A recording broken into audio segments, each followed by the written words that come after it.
दोस्तों स्वागत है आपका हमारे चैनल पे। मैं लाई हूँ आपके लिए जीएस का पेपर 4 जो यूपीपीसीएस का मेंस एग्जाम हो रहा है उसका है। तो पेपर 4 को हम डिस्कस करेंगे। तो पेपर 4 में पहला क्वेश्चन क्या था, नैतिक अंतर्दृष्टि से आप क्या समझते हैं लोक सेवकों के लिए नैतिक पारिस्थितिकी में किस प्रकार सहायक है। What do you understand by the moral insight, how does it help in the moral situation of the civil servants. ये एथिक्स का क्वेश्चन है। और दूसरा है सिविल सेवा के संदर्भ में निम्नलिखित में प्रासंगिकता का परीक्षण कीजिए। तो पहला है सेवा, दूसरा है दृढ़ विश्वास का साहस। इस दोनों को लिखना है आपको। Examine the relevance of the following in the context of civil service. Spirit of service, courage of form conviction. तीसरा है बालक अपने चतुर्दिक जो देखता है उससे मूल्यों को सीखता है। इस कथन के आलोक में मूल्यों के निर्माण में परिवार और समाज की भूमिका की विवेचना कीजिए। A child learn values by what he observe around him. Discuss the role of family and society in the formation of values in light of this statement. चौथा, वैश्वीकरण के युग में राष्ट्रों के मध्य शांति और स्थिरता सुनिश्चित करने के लिए अंतर्राष्ट्रीय नीति शास्त्र समय की मांग है। आलोचनात्मक व्याख्या करना है। In the era of globalization, international ethics is the need of our for ensuring peace and stability among the nations. Explain the critically. पांचवा है सूचना का छिपाव सार्वजनिक पहुंच और भागीदारी को बाधित करता है। इस कथन के आलोक में सरकार में सूचना साझा करने और पारदर्शिता के महत्व पर चर्चा करना है।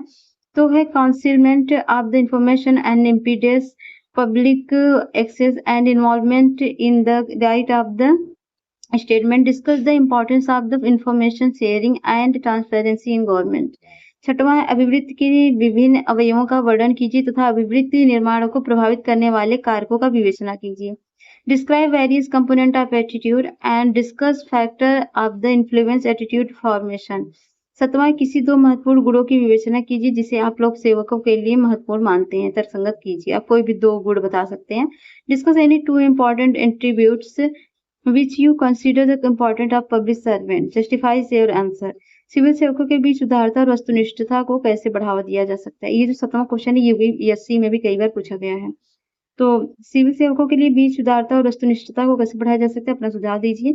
How can liberality and objectivity be fostered among civil servant, give your suggestion. 9वां, सुशासन और प्रशासन के लिए संवेगात्मक बुद्धि की भूमिका की व्याख्या कीजिए। Explain the role of emotional intelligence for good governance and administration.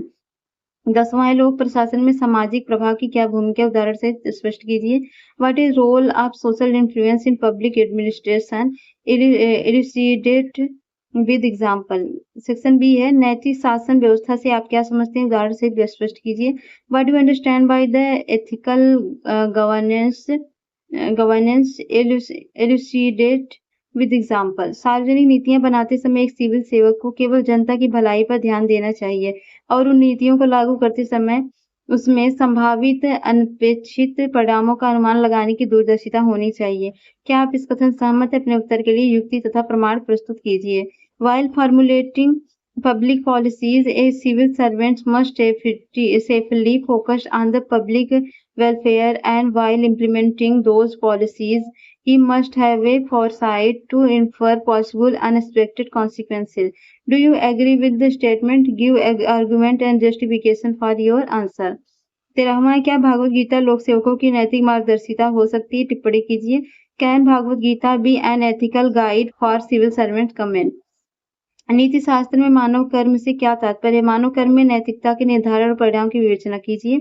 तो what is the meant by human action in ethics, discuss the determinants and consequences of ethics in human action. Rajiv एक आदर्शवादी है, उसका विश्वास है कि मानवता की सेवा ईश्वर की सेवा है। एक दिन वो सरकारी नौकरी के लिए साक्षात्कार देने जा रहा था। उसने सड़क पर एक व्यक्ति को गंभीर रूप से घायल अवस्था में देखा, उसकी सहायता मांग रहा था। जो कोई सहायता के लिए उसके सामने नहीं आ रहा था। राजीव घायल व्यक्ति को अस्पताल ले गया और उसके जीवन की रक्षा की, लेकिन इस कारण उसने सरकारी नौकरी प्राप्त करने के अवसर को खो दिया। उपरोक्त परिस्थिति में प्रकाशधारी राजीव के निर्णय पर टिप्पणी कीजिए। Rajiv is an idealistic. He believes that the service to humanity is service to God.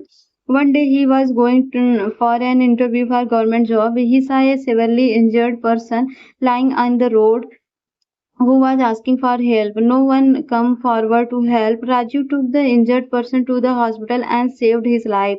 but due to this reason he lost the opportunity to get the government job. Comment on Rajiv decision in the light of above circumstances. 16वां लोक जीवन के सिद्धांत क्या हैं? उपयुक्त उदाहरण के साथ समझाइए. What are the major principle of public life? Discuss the suitable example. 17वां वर्तमान समय में सोशल मीडिया का उपयोग जनता की राय को सकारात्मक या नकारात्मक तरीके से प्रभावित करने के लिए किया जाता है. एक लोक सेवक होने के नाते आप इस मुद्दे का समाधान कैसे करेंगे? Nowadays, social media is used to influence public opinion either in positive or in negative way. Being a civil servant, how will you solve this issue? 18वां क्या ज्ञान के अभाव में सत्यनिष्ठा कमजोर एवं बेकार है, लेकिन सत्यनिष्ठा के अभाव में ज्ञान खतरनाक एवं भयानक है. इस कथन से आप क्या समझते हैं? समझाइए. Integrity without knowledge is weak and useless, but knowledge without integrity is dangerous and terrible. What do you understand by this statement? Discuss. 19वां लोक सेवक के द्वारा कर्तव्य निर्वहन न करना एक प्रकार का भ्रष्टाचार है. क्या आप इस कथन से सहमत हैं? तर्कसंगत व्याख्या कीजिए. Non-performance of duty by a public servant is type of the corruption. Do you agree with the statement? Explain logically.